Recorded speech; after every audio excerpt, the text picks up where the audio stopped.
I have numbers this time. All right, me too. Hey, John. Hey, Eric. How you doing tonight? I'm awake, barely. And Awake. somehow, Awake is good.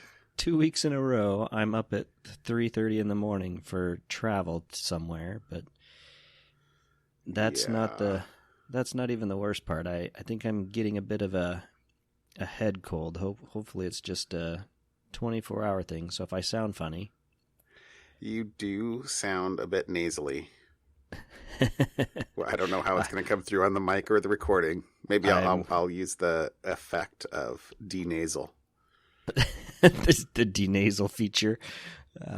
That, and I'm in a hotel room, and so I don't know how the acoustics are going to work in here, or if the air conditioning, I have it turned off, but I don't know if any of the various things turn on and off and make noise next door. It's not the quietest of rooms, facing not the best of the parking lot of things. Well, we'll make do. Do. Still, must soldier on. The podcast must be recorded. The podcast must go on. Hey, it's what is it, at 94 this week, so yay. Oh. Seven more, I guess, including this one. Yeah. See, this is how a little bit out of it I am. I was thinking, it was 90. I think it was 98 today. And I'm like, oh, you're not talking temperature. Oh. So I went from lovely Oregon with its 70-degree weather to, I think, 98 down here in California in the Bay Area. So, yeah, I think it was 72 today, but I think it's only going to be in the high 40s or low 50s in a couple more days. So fall is coming on. Fall is coming on. All right. So, how was your weekend? What did I do this weekend? I'm too tired. I don't remember. You're too tired. Well, I had a hell of a weekend. Yeah. Bee stuff? We haven't talked bees in a while. I have one happy bee note. So, okay, yeah, let's do the happy thing first. I was going to say that the one happy note implies something else. So, yeah. Oh. But if I'm going to have a sandwich, then, and if it's a crap sandwich, I need something. I need a chaser that's good. So the first happy thing, I guess, I did the honey tasting at the bee. What do you call it? TVBA, Tualatin Valley Beekeepers Association. I did the honey tasting. I saw your tweet. Yes. Oh, I did tweet something. That's right. Because there was, when you extract honey at the honey house, that has all the equipment that the bee association provides, they ask that you leave a sample of the honey for, basically a tasting party, or one of the meetings, and that was last night, Tuesday night. So I went up there, and it was really cool to get to taste the various colors and flavors of honey. Most people don't really know what flowers they came from, but there were a few that did. So, for example, there was one gentleman who he said he put his supers on in March, which is super early because the big leaf maple are some of the first trees in our area that start budding out and have pollen and nectar. And so the bees filled up his first super with maple pollen or maple nectar. So maple syrup honey? Maple syrup flavored honey? It was not maple syrup flavored. If anything, it was kind of sharp. It was kind of like had a bite to it. Huh. Even though it was super light, which was kind of funny. But it's totally cool how the different flavors of honey have, or depending on what the bees are gathering nectar from, you can totally taste stuff. I mean, I tried to say, does this taste like maple syrup? And I didn't get maple syrup at all. So I should also have a disclaimer that I don't think I'm a very sophisticated taste bud person. Like, you're not a honey sommelier or whatever the I'm the not a equivalent connoisseur is. I'm not a connoisseur of anything. But overall, I guess the coolest thing that I think from last night was that my honey tastes pretty good. I'm pretty happy with it. So, but anyway, so that was the first fun thing. The crappy thing this weekend, and I mean that in a literal sense, is that I had my septic backed up in the basement bathroom. Oh no! And yeah, so perhaps I should just say enough said on that. That's yeah. We can move on. Yeah, we can move on. But it suffice to say, wasn't a fun weekend in the King household. So the blessing. Okay, so here's the blessing on the other side of that sandwich, is that one of the bathrooms in the house continued to work. Because if that had not been the case, it would have been even worse. So, all repaired anyway. now, though? Yeah, 98%. It wasn't really a plumber that came out. It was a roto-rooter, and he pulled the toilet and got us all set back. But then the what do they call it? The flange underneath the toilet, where the ring sits on so that it actually makes the seal, right, was not level, meaning that it was cockeyed with regard to the floor. And unfortunately, the floor is cement because it's in the basement. And so, I don't know. A friend down at work was like, "Oh, you could fix it. Just go." And I'm like, "No, I think I'm gonna fix that with a checkbook. Thank you very much." Yeah, that's one of the things you don't want to goof up. I deal with a lot of crap. I don't need to deal with crap. I don't know. That's what I say. Anyway, but whatever. Now I can't really complain too much, but it was not the best weekend ever. But it is all showers are working now. Bathrooms are all working now. Everything's good, really. I mean, can't complain. All right. So I see you put something in follow-up. I do have just one item in follow-up. We've talked before about the right to repair and being able to fix your own devices, and how Apple is notorious is probably too obnoxious a word, but yeah, generally unwilling to allow anyone but themselves to repair their devices and maintain, any semblance of, anyways, to sell, parts. So right. Apparently now, and we'll link to the article, Apple will now finally let certain repair shops buy iPhone parts. So what would that be called? Authorized? Yeah. Official? Official iPhone reseller parts or authorized repair shop, or for an authorized repair shop, but you as just Joe consumer, no matter how handy you think you are, can't. You still have to, they've breached that a little bit. So it's Does iFixit get a authorized repair shop? I'm going to guess they probably irritate Apple enough that the answer to that was no. Yeah.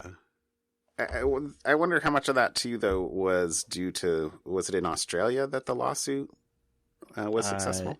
Yeah, and I think there's a new California law that's coming out as well that makes it legal for people to be able to do that. Now, if only John Deere would do that. Yeah, I imagine that's coming. Then my topic for the week, my regular topic, is not security so much, but it kind of is security, because the title of the article, it's a Wired article titled "The Internet Has Made Dupes and Cynics of All of Us." And so what this article basically says is, when we view something online, interact with something online, do something online, we're generally either being duped, or we're very cynical about whatever we're reading. Is it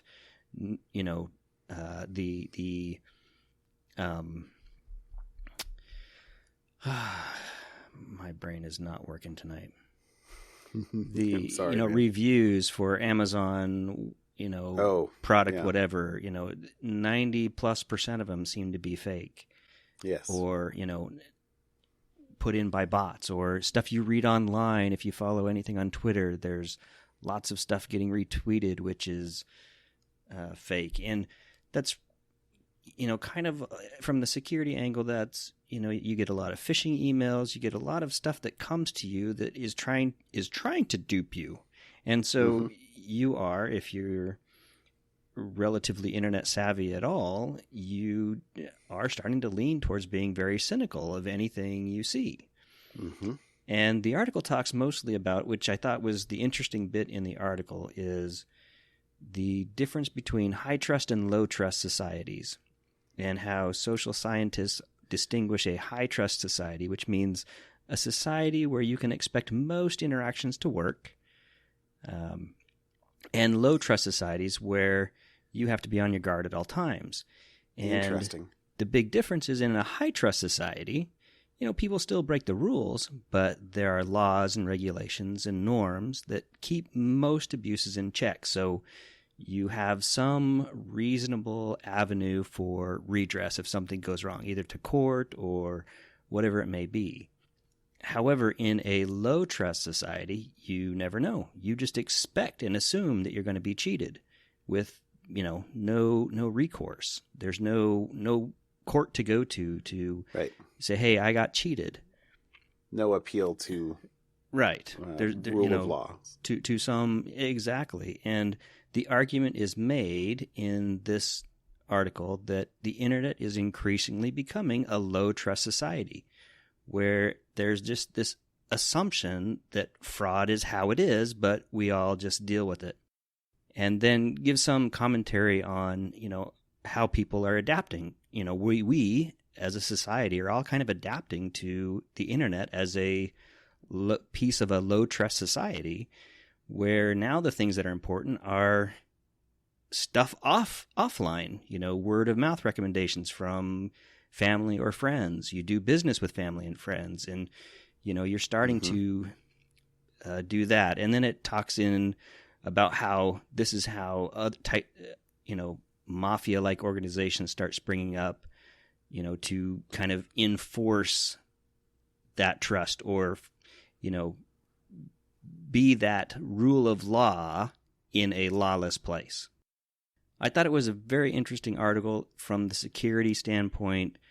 We look at, how we are getting duped, and how,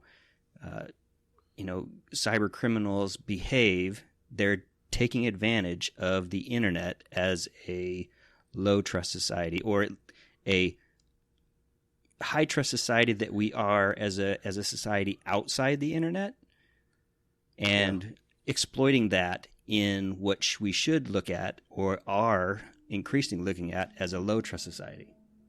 That's really interesting. Yeah.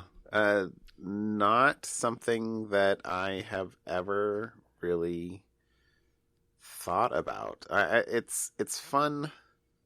Sorry, I probably shouldn't use that word. I like to learn areas that I don't know anything about. So even realizing that, like you said, social scientists have these, a scale for such a thing, is something I wouldn't have known about.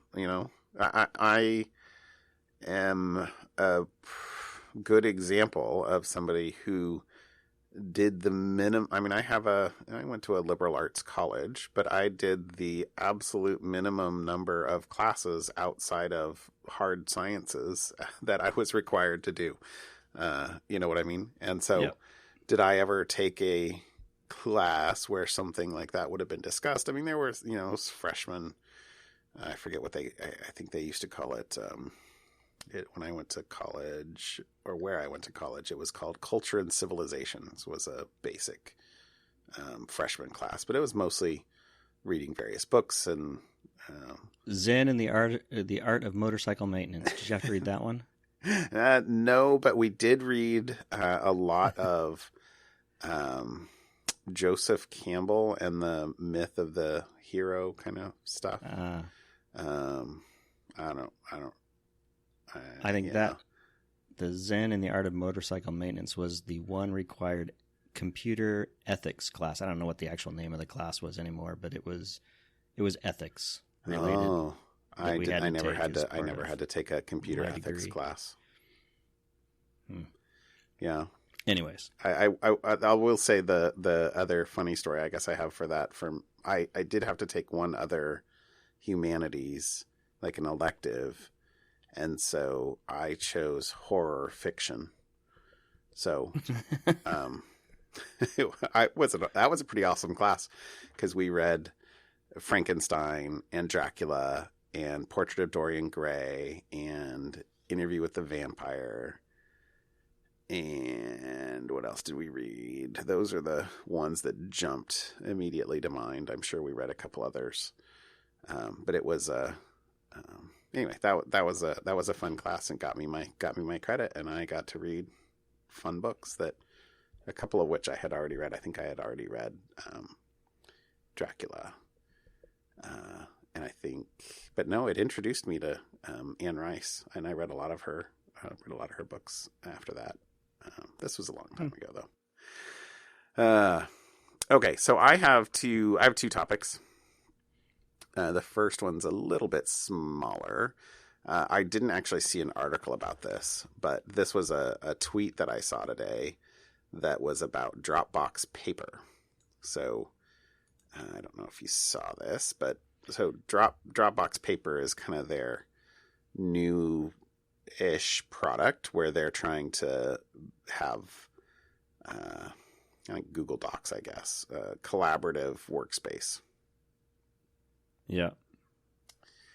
And so this guy, oh gosh, no, can I even pronounce his name? Cohen Roworst, maybe? Sorry. I'm not even going to try to help you out there.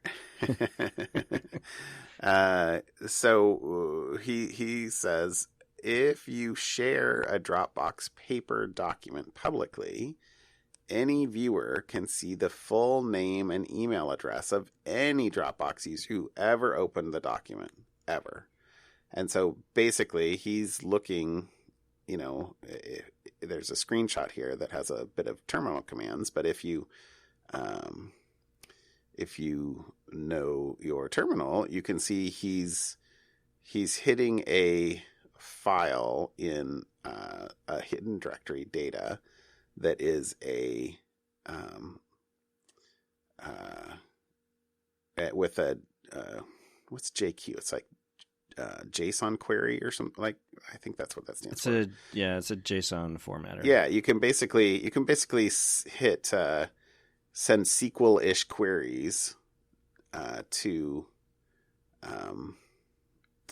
find things in JSON documents. Oh, I'm sorry. So it's in a file called viewers.json.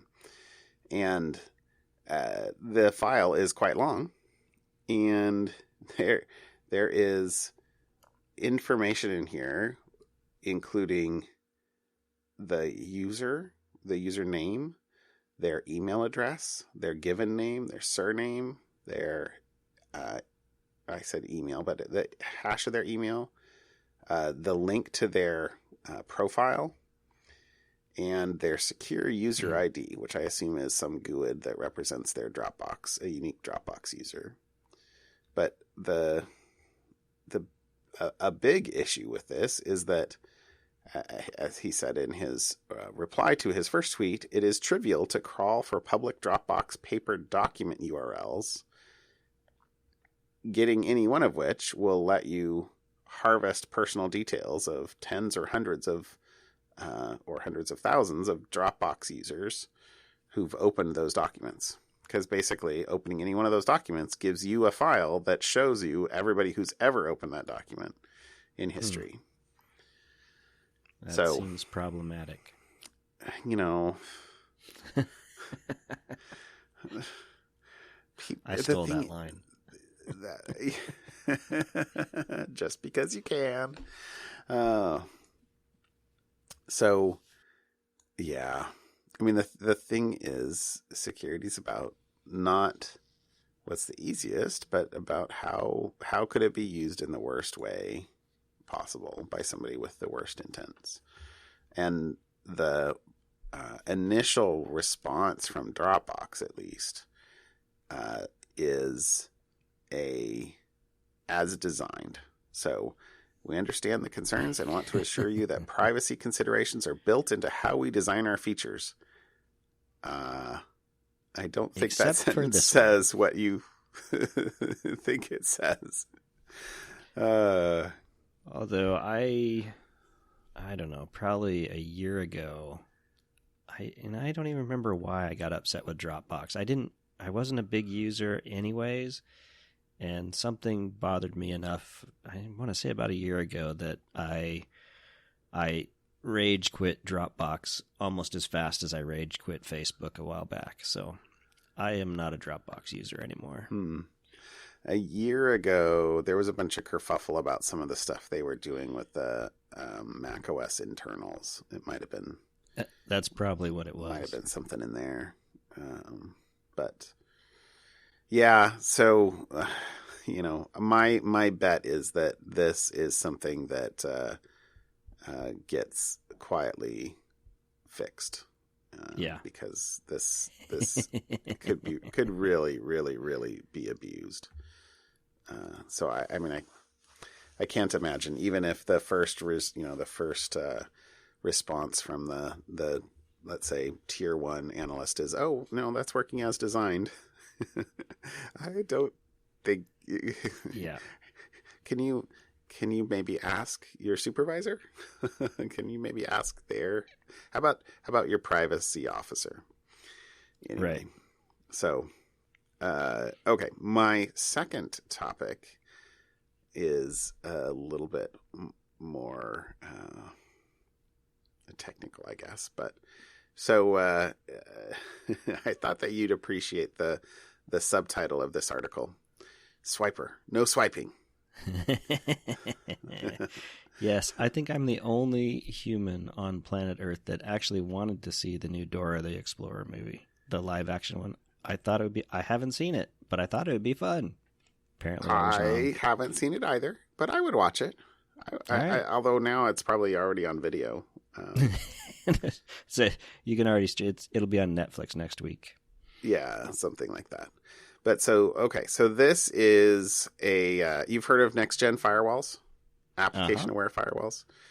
So this is essentially a next gen skimmer, maybe. It is well, I don't know. So that I was trying to be funny there, and I think it mostly failed. So, but this is a piece of malware that is attempting to inject itself into HTTP traffic by compromising routers at layer 7, and then injecting itself by being application aware at the router. So compromise a router, and then be able to sniff and inject your traffic into all of the traffic going through the router. And in particular, for most things you'd say, oh, well, if you're using HTTPS, it's likely to not be a problem. But this says that I'm going to actually read this quote. Our research reveals that MG5 is likely testing malicious code designed for injection into benign JavaScript files loaded by commercial grade layer 7 routers that are typically used by airports, casinos, hotels, and resorts, to name a few. In that scenario, the compromise of the router can allow for malicious ad injection and pivoting to other parts of the network. So, the link that we'll actually put in here is actually to a PDF from IBM. And specifically, MG5 is the acronym, I guess, for MageCart 5, which is a, I assume it's a well-known, well-used, heavily used platform for... for skimming. The quote in here was, the name MageCart denotes several financially motivated cyber criminal groups that conduct JavaScript-based credit card skimming attacks. While the technical details vary, each group uses injected malicious JavaScript to steal payment card data from e-commerce sites. So, this was an interesting paper, and there's a bunch of details if anybody really wants to go in and read because they kind of go through a lot of the files that they found and the differences between files that were clearly descendants from each other, related to each other. So the main thing in here though was attempts to compromise the routers, but it also says, and we've talked about this kind of stuff before, but in addition, we believe MG5 recently injected malicious code into an open source mobile slider module. We've talked about a couple of months ago, I think, there have been several cases where a piece of malware is able to compromise a open source package of some sort. So whether it was the time that control of a popular repository was handed over to somebody who promptly added some malware, or accidental additions to, not accidental, but undetected additions to open source software. This is, they do not have the name. Maybe it might be down in the files. Honestly, I might not have read it closely enough. But they didn't say what library. I don't know what library it was that they did. But this says that open source code is provided as a free MIT licensed tool designed to provide swiping features on mobile devices. So, by infecting the code at its source, MageCart can infect and compromise all the apps that incorporate that module into their code and steal the data from users who download the booby-trapped apps. Yay, JavaScript. Oh, that's not a JavaScript specific thing. Thank you very much. But the other things about this, or the other thing about this, let's see, I pulled out a couple other pieces of data. The first of which was having access. This is another quote. Sorry, I pulled out a bunch of quotes from this, but having access to a large number of captive users with high turnover, like in the case of airports or hotels, is a lucrative concept for attackers looking to compromise payment data. I know that I'm sitting at a gate and I don't generally connect to the airport Wi-Fi, but I have with my iPad, which does not have cellular service, and most things are HTTPS these days, but even that could potentially, you can get a man in the middle if you can compromise a trusted cert. Right. So, and a lot of those routers or a lot of those access points have HTTP shenanigans that they'll play where they'll, if you happen to be going anywhere with HTTP traffic, they'll inject ads or banners or, other things. That's right. Honestly, it might be less prevalent now than it was a year ago, but I don't know data wise. I know that the percentage of HTTPS traffic is still on a pretty steep rise, to the best of my knowledge. So, yeah. Let's see. So, what was my next thing that I pulled out? So, compromise can be twofold. Guest payment data can be stolen when they browse through a compromised router. Again, I think only with, if they happen to get a man in the middle or to man in the middle of the HTTPS, or if it's HTTP, which most stuff shouldn't be these days. Or the second thing is malicious content can be injected into web pages viewed by all connecting devices. And that, I think, is the bigger one. Because, how many times have you connected to a hotel spot, and as soon as you hit the OK button, it transfers you to their page. Right. Shows you all the ads. Yep. I don't know who clicks on those, but not me. Well, if you have a exploit or something like that, you don't have to click on anything. You just have to be shown a exploited page. Ah, gotcha. Yeah. True. And So, anyway, that was the second one I pulled out this week. I thought that was a cool, or at least an informative article. All right. Yeah. All right. Before you collapse, you got to tell me something fun. Okay. So, my something fun. Is this fun? Wait, I'm looking at your notes. I thought it was fun. So, I do have in my house, I use the Eros Amazon recently bought. Yeah. And I'm a heavy user of the Amazon cylinders. And wait. We had a bet about this. Yeah, we did. So this is kind of follow-up, but kind of my something fun. So the fun part. So Amazon had an event today on its Echo devices. And it's not just round cylinders anymore. They now have all sorts of ones with screens.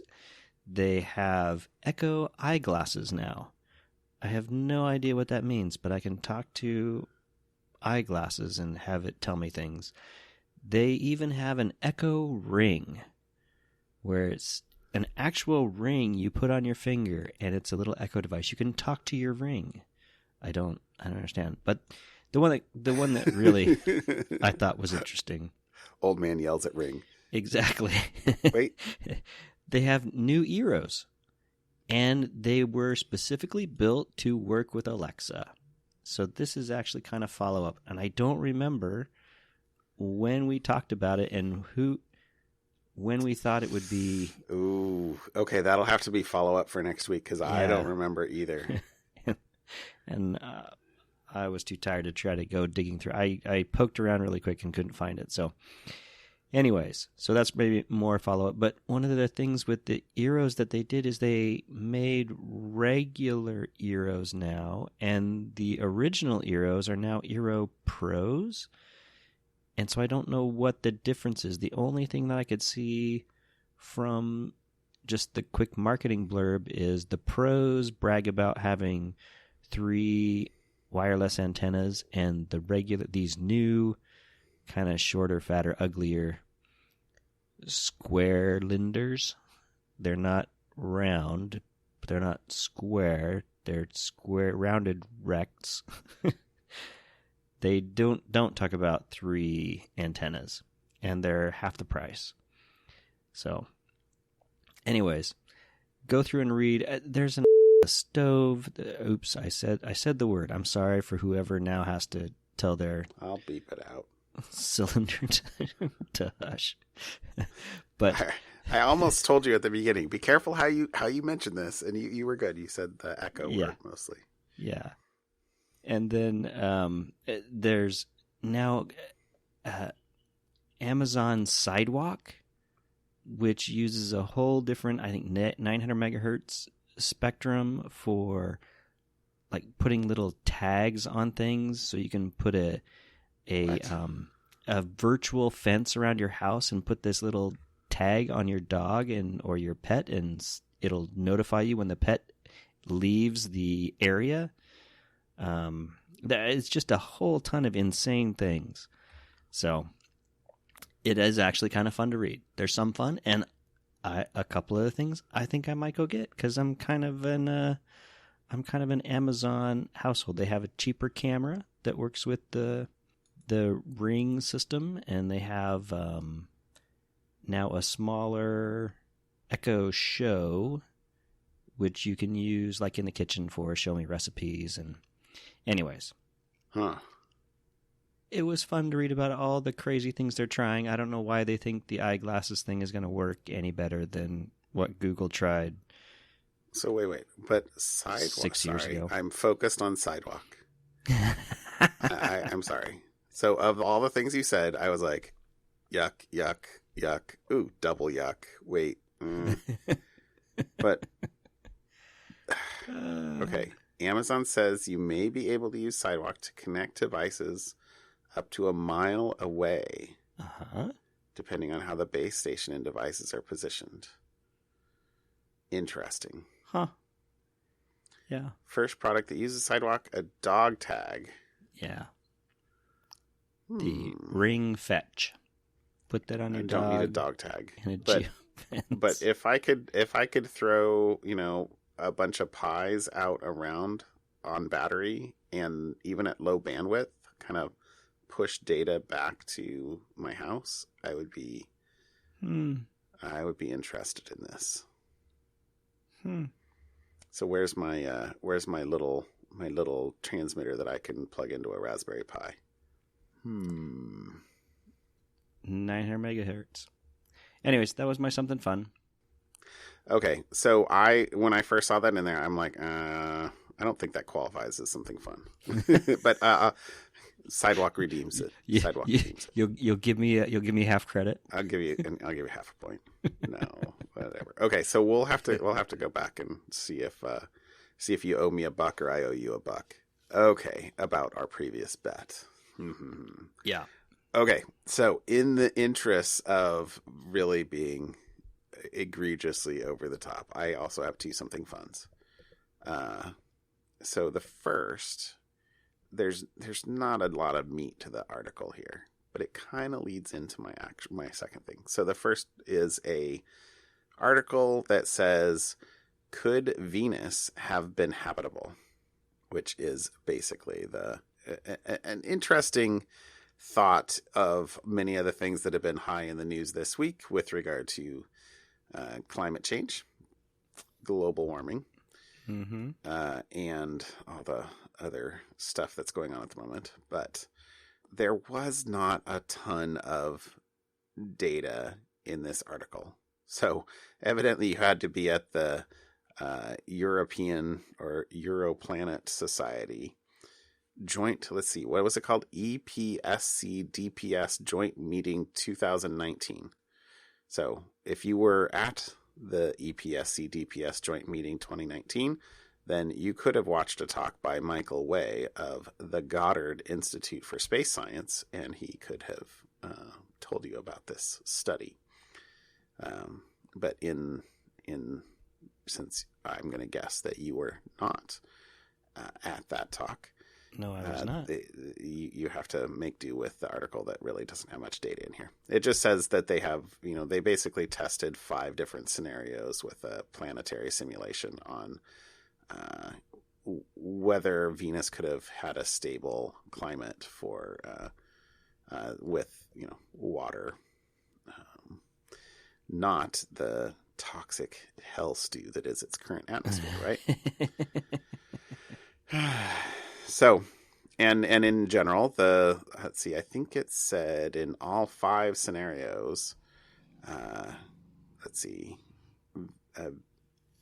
Venus currently has almost twice the solar radiation we have on Earth. However, in all the scenarios we've modeled, we have found that Venus could still support surface temperatures amenable for liquid water. So, and in some of them, it could have held an Earth-like climate for, I think, a couple billion years, which is a long time. So something interesting to think about. But the thing that I thought was funny when I read this article was it said Goddard Institute for Space Science, which leads into my real something fun, which is something that I have actually been playing on for a number of months now, which is a, what would you call it? Maybe a podcast drama, radio drama. I don't know what. Don't really use radio these days, but if you have not listened to Wolf 359, you could learn a little bit about Goddard Futuristics, which is the company in this radio drama. So I just finished last Thursday, I think. I finished the last episode of this podcast, which was quite long. I think it had 4 years worth of episodes, and it wasn't like a weekly thing. It's a radio drama. It's a story. It's a audio drama, but I really enjoyed it. A couple of months ago, I guess, we had some friends over and they were talking podcasting, and I did not say, oh, I have a podcast, but I was like, oh yeah, I listen to a lot of podcasts. They're not computer folk, but they were like, oh, you should totally listen to Wolf 359, and so I, in the way that I will sometimes do, I threw that in my podcast app of choice, Overcast, and didn't start it for a while. But eventually I was like, oh, I should really take a listen to that. And it started pretty slow, honestly. The first few episodes I was like, okay, where is this going and what's going to happen? But I really got into it and I really enjoyed it. So that's my real something fun was Wolf 359, and cool. It's over now. In fact, I think it's been over for a couple of years. But the people that did it are starting up a new one as well, which gives me a little bit of heart palpitations in that I think I liked being able to binge all the way through, and I'm not sure that I want to start at the beginning of something and then have to wait a month for the next episode. But we'll see. But the new one's, I think, called 0 Hours or something like that.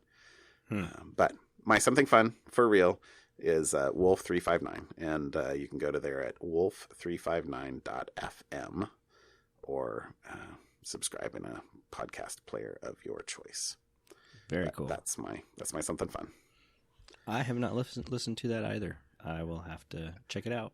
Beware. It's a lot of hours. Yeah. I go to work and back almost every day. So you do. You need another trip to Utah and back, and you put a nice dent in it. Yeah. All right. Shall we call it a show? Yep. You ready to hit the hay? I am about ready to fall over. You do not sound good, Eric. I hope that you. I'm hoping it's a 24-hour bug. Yeah. Yeah. All right. Have a good night, John. Have a good night. Talk to you later.